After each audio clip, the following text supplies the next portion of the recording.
podcast with our host, Sherry. Sherry, how are you? And I know you're excited about our guest.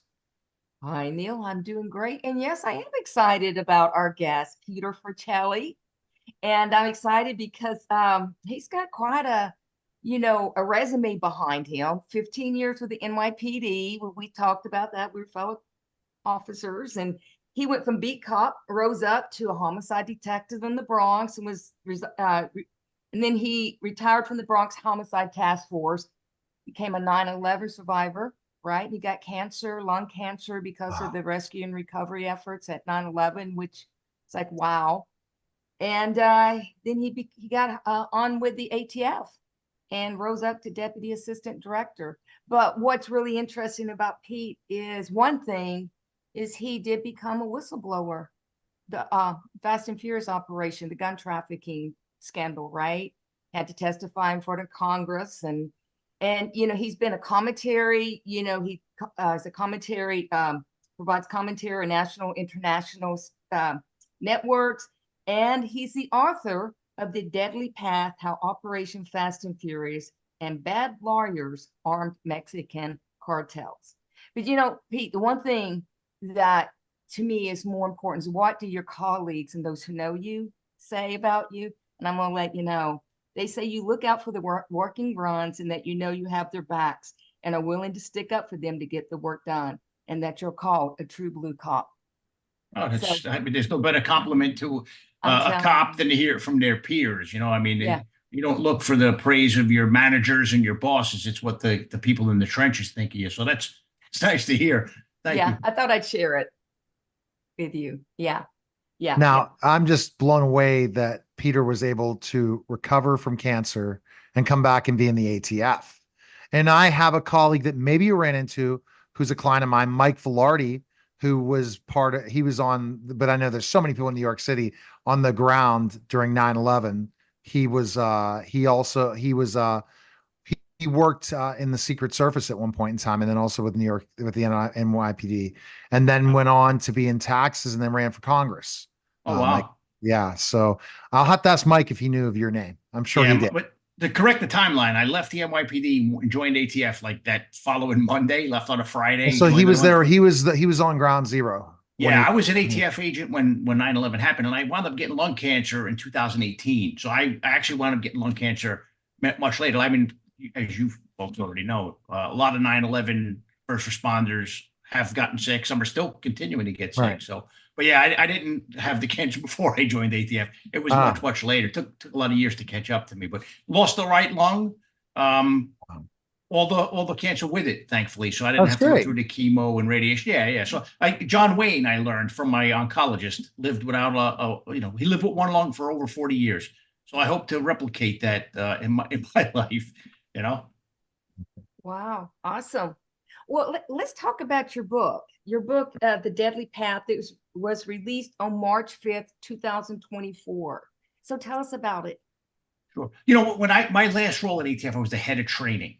And I would have agents that would come up to me because you know how it is when people start a job. Some people are just happy to have a job, but every now and then you'd run into somebody who'd like research the history of ATF, and they seemed to be shocked that I blew the whistle on Fast and Furious in 2011. And look, I'd also hear from agents from other parts of the United States who were with ATF during Fast and Furious, who never really knew what happened there because we were always told, kind of like Fight Club, you don't talk about Fast and Furious. And my belief was, if you don't know about history, you're bound to repeat history. So I had actually thought about putting together some training like the military does when they have a big mistake so that no one could repeat it. And I was always told by Department of Justice and by the people at the very top of ATF that I wasn't allowed to do that. And plus, Brian Terry's family, Brian was the Border Patrol agent who was killed by a Fast and Furious gun. They never got answers, which to me was incredibly appalling. So I wrote the book to kind of solve those problems so that agents that were with ATF during Fast and Furious would learn what really happened there. And so that people who came on after it would see what happened so it doesn't get repeated. And to hopefully give Brian Terry's family some of the answers they deserved but never got. And look, the other thing is some of the people whose hands were the bloodiest in Fast and Furious are still with the government. And I wanted their names out there because I think that, they didn't hold themselves accountable. They weren't held accountable. So it's my turn to hold them accountable. I hold myself accountable. So I expect no less of them. Well, what's crazy is taking the chance of being a whistleblower. There's a lot of blowback for something like that. Oh yeah, I spent 4 years under investigation from the Inspector General's office, from the other side of Congress. Because, I mean, look, people viewed Fast and Furious as a political issue. It wasn't. It was a public safety issue. But because Barack Obama was in office at the time, so what happened was the Democrat side thought we were going after him. I never pointed fingers at anybody in Washington D.C. I was talking about what happened in Phoenix. So what happened is I wound up having to defend myself from allegations because people were afraid I was getting political. When if you read the book, you'll see there's no politics at all. Public safety is not a red issue or a blue issue. It's a red, white, and blue issue. People deserve to be safe in their homes. And look, reality is people were getting slaughtered in Mexico with those guns. And the appalling thing was some of the people at the U.S. Attorney's Office were kind of like, well, it's in Mexico, almost like who cares? Those people are human beings, not the cartel folks. I mean, really care about them, but innocent people were getting slaughtered in Mexico with those guns before Brian Terry was even killed, and nobody seemed to care back then. It's over 2,000, right? Over 2,000 firearms were trafficked. The other thing that's in the book that was buried in the media was there was another individual who was supplying grenades to the Sinaloa cartel to the tune of 1,000 plus hand grenades. And the U.S. Attorney's Office refused to prosecute him, even though he got caught crossing the border with 114 disassembled grenades hidden in the tires of his car, and confessed that he basically was, in essence, the armorer to the Sinaloa cartel, making grenades for them, teaching them how to take the AK-47 semi-automatic rifles that are purchased here in the United States, turn them into machine guns, take the AR-15 platform rifles, again, semi-automatic. In Mexico, they were turning those into machine guns. He confessed all of this. And for over a year, they left him out on the streets, which to me was absolutely appalling. So I blew the whistle on that too. But that never really made the headlines because, again, the politicians, they were very political. The media, in many ways, was more political than the politicians. So, Sherry, how did you meet Peter, by the way? I met him through Jennifer Askew. She was an ATF agent with you. And she thinks highly of you. And she knows you had a book come out and she thought, so that's how we met. And then we were both in NYPD. So we had that together. And really? So you were in NYPD too? Yeah. What year was it for you? It was 91 through 97. Okay. I was there from 87 to 2001. So I kind of overlapped you a little bit, but yeah, we were there on the same time. Yeah. Yeah. Wow. Yeah. Okay. So that's very, very interesting. So it's perfect connections between each other with this. Now, and when I think about it, Peter, it's like you take this shot. How many people are willing to whistleblow, especially when they see now hindsight being 2020? Are you happy you did it after you saw what the government did to you? Well, look, I felt like I had to do it because I raised my hand. I didn't take an oath to a president or to a cabinet secretary or to the attorney general. I took an oath to the people. And, two things happened. One is Brian Terry. Look, I'm a cop through and through. Even though I'm still retired, my heart still beats that of an NYPD cop that walked the beat. Like I think one of the reasons that people appreciated me is I tried not to change as I rose through the ranks. I tried to be that cop that I started as. But when you kill a Border Patrol agent, and then people try to bury it, there's really no other choice but to come forward. And then in full disclosure, another agent who was in that group, because I was not in the group that ran that case, John Dodson was another agent who stepped forward and blew the whistle. And there was talk that the U.S. Attorney's Office was going to indict John. So, and this was all around the same time with like a day or so of each other. So here I'm saying, wait a minute, there's a dead Border Patrol agent. And the U.S. Attorney's Office is thinking of indicting an ATF agent who blew the whistle and went to Senator Grassley's office. Those two things just don't jive in the heart of anybody who cares about this country. So that's why I stepped forward. It's like, wait a minute, the U.S. Attorney's Office wouldn't prosecute the grenade trafficker. They wouldn't prosecute countless firearm traffickers with confessions, with evidence. And now they're going to prosecute an agent who spoke up because a Border Patrol agent was killed. It was a bridge too far for me. Wow. It was your book was a very powerful book. How long did it take for you to write it? And what were some of your challenges? Well, the reality is I'm not a great writer. I mean, I was in law enforcement for 35 years. So it didn't take me very long to write the book. The problem I had is it took me probably about a month And it was 174,000 words, which is way, way, way too many words for a book. And it read like a long police report. So that's where you'll notice there's a co-author, Kate McGregor, Keelan McGregor.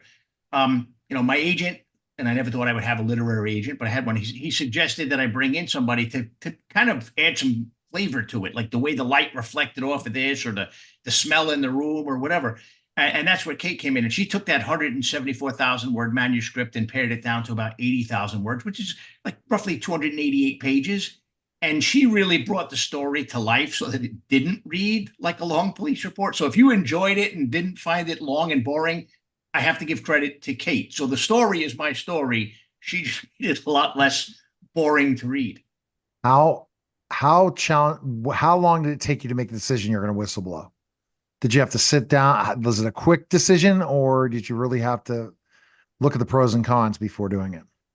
When I heard about them thinking about indicting John, which I said, like, within a day of finding out what happened with the Brian Terry case, because John came forward when he found out Brian died, it literally was, let me go home and talk to my wife. I don't know that I could have lived with myself if I didn't speak up. And look, again, I wasn't in that group. I could have said nothing and no one would have looked at me sideways. But I was in Phoenix for a couple of years before Fast and Furious, and I saw how incompetent the prosecutors were, and their incompetence fed into why Fast and Furious even happened. So again, I don't know that I would have been able to live with myself if I didn't speak up at that point, because of the things that were happening there. It was unconscionable, indicting an agent who spoke the truth, and a dead Border Patrol agent whose family wanted answers that they justly deserved. There was no other option, frankly, at least in my heart, What would you say to other people who are in that position of, they're going to have to be a whistleblower, because it takes courage to step out there and speak out against, what everybody assumes is right? What would you say to them? You took an oath. You have to do what you promised. You're only as good as your word. Now, what I will say, though, is, look, a lot of whistleblowers who I've learned, and even the John Dotson, who I mentioned, a lot of whistleblowers decide when they just come forward that it's now going to be me against the agency. I never took that stance, and I had some support because of that. I decided this is the problem, and I'm going to blow the whistle on that problem. Like, I never made it personal. And I also was very careful because, obviously Senator Grassley, who John went to, was a Republican senator. His passion is whistleblowers. Okay. And I understood that. But I also spoke to people from the Democratic side. And so, when there were issues, retaliation, whatever, as things went along, I made sure to communicate to both sides because I didn't want to be perceived as being political. So I think some whistleblowers make the mistake of latching on to one political person, or trying to make it, hey, it's me versus the agency, where I made it very clear to even some of my managers. So look, some of my managers, the deputy attorney general wanted me fired. Some of them didn't care what your intention was. You don't speak. In fact, I remember the chief of staff from ATF approached me one time. He was a gentleman, and he's like, look, the DAG wants you fired, and they're really upset because you're a manager. You shouldn't have spoke up. And I'm just thinking to myself, wait a minute, if I'm a leader in the organization, I thought that was my job, was actually to speak up when I saw something wrong. So that kind of shocked me. But generally speaking, I just think, a lot of whistleblowers decide, all right, now I'm mad at something that happened in my agency. Let me make it me versus the agency. I just did as much as I could to speak the truth, but also to continue to do my job to the best of my ability, especially knowing that blowing the whistle, I was concerned that they would try to find me retroactively incompetent, if you know what I mean. Like, oh, he spoke up, so now he's all of a sudden a bad guy. So I figured the way to protect myself was to just keep doing my job as well as I could. But still, even doing that still took me 4 years of volunteering to take polygraphs and getting interrogated by OIG investigators and congressional investigators. In the end, I prevailed because I had the evidence on my side. But it wasn't a fun 4 years for me. And the sad part was, it wasn't a fun 4 years for my family. And I raised my hand and swore an oath to the Constitution. My wife and kids didn't. So I kind of felt bad that they were dragged along for the ride. But I'm at the same time, I'm blessed that they were great soldiers and they stood by my side through it all, so I don't lose sight of that either. Did you lose your job during that time, or did you get taken off of your duties? Yeah, I was taken off of my duties. I never was suspended without pay or anything like that. I did spend quite some time with nothing to do, which in a way it's his own punishment, but at least, other than lawyers' bills, which were crippling and whatnot, which nearly bankrupted me, at least I had an income coming in, which again, I mean, you look at recent events, the FBI whistleblowers didn't have that, when they stepped forward. So I had that to my benefit, but I mean, it still didn't help keep us afloat. And at one point, we had $26 left in savings and a mortgage payment due in a few days. So, I mean, financially, it ruined us, but I was able to keep and finish my career, which I'm grateful for. In addition to being a whistleblower, you were involved in the exoneration of 8 people who were wrongly convicted of murders in the Bucks County courts. What Yes. caused you to get involved in that? It's a funny story, actually. When I was an agent in New York, I loved the work of being an ATF agent. And one of the things that investigators, agents do is they sit down and they proffer defendants, which means you arrest them for something and you talk to them about what they've done in the past. And the reason is you want to build bigger cases and go after people that they know who were involved in criminality. So, in none of those instances did I actually set out to get somebody out of jail. But what would happen is I would interview people and they would talk to me about crimes that they committed. And in several occasions, they would admit to being involved in murders. And what you don't sit in these rooms and just take what people tell you at face value. You go out and you prove like every little detail, because for 2 reasons. One is you want to solve the crimes. The second reason is at some point that person might get on a witness stand, and the people that they're testifying against very often know what they've done. So you don't want any surprises when they're on the witness stand, if that makes any sense.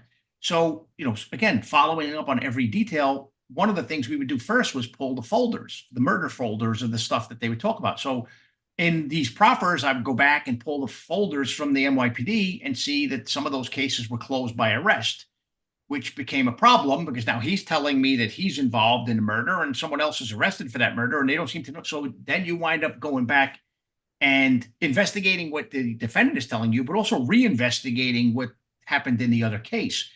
And so in those instances, in one case I was involved in, guy confessed to murdering a cab driver. 5 people were arrested for that. And it was also coupled in with the murder of a FedEx executive. We were able to show that those 5 people weren't involved in the murder. In fact, what we learned was an informant had lied to the NYPD. A detective involved in that case was actually sleeping with the informant, which is appalling. And it's the most amazing thing is the window from which the witness, the informant, stated she witnessed the murder didn't even have line of sight to where the crime scene was. But the police believed the informant and followed her blindly down that path. The DA's office believed it and convicted these 5 people. It was 1 woman and 4 men. So they were released. In another instance, we debriefed the guy who talked about 2 murders that he was involved in, one of which he wasn't the trigger puller, but he provided the weapon, helped find the person that actually was the one that was contracted to pull the trigger. He witnessed the murder.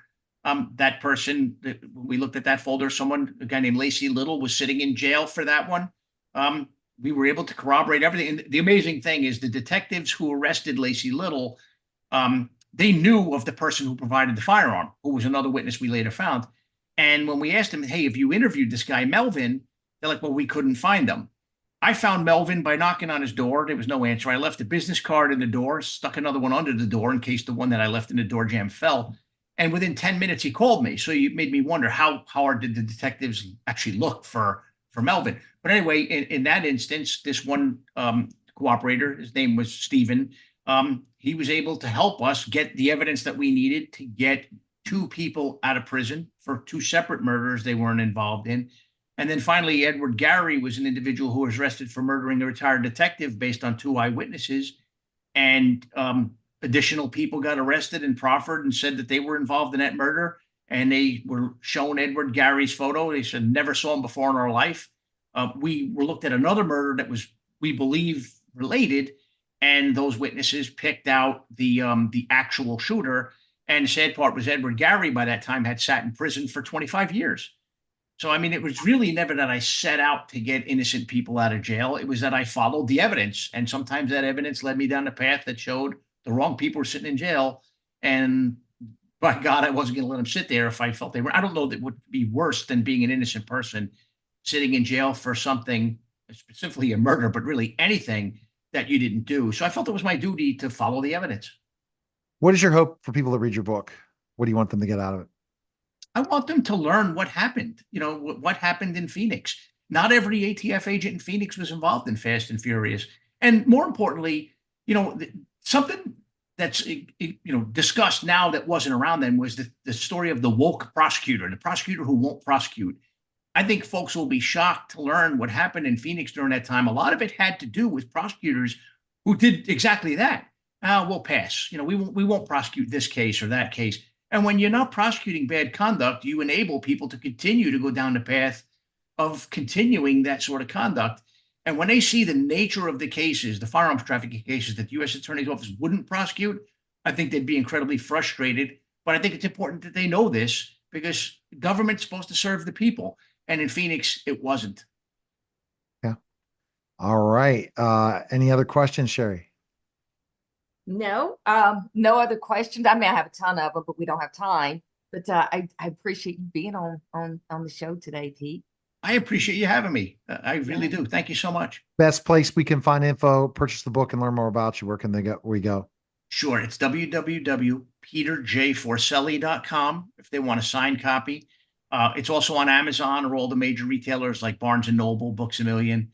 And again, it's nonfiction. It's the truth. It's not political at all. It's just an accounting of exactly what happened in Phoenix between 2007 and 2012. All right. The Deadly Path. Thanks again, Peter. Appreciate it. Thank you very much. All right. Have a That's great day. special simulcast of the Neil Haley Show in the Storehouse.